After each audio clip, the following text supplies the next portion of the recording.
सुनो सुनो सुनो, आज की ताज़ा खबर।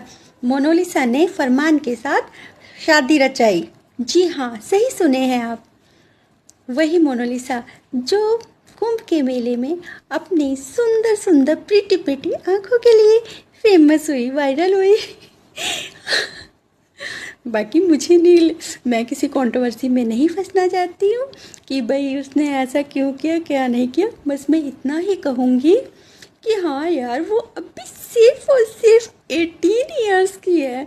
उसे अभी अपने करियर पे फोकस करना था। इतनी जल्दी?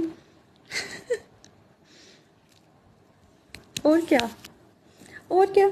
और दूसरी, हमारे सब जगह गैस सिलेंडर की क्या बोलते हैं शॉर्टेज हो रही है और सब लोग परेशान हो रहे हैं।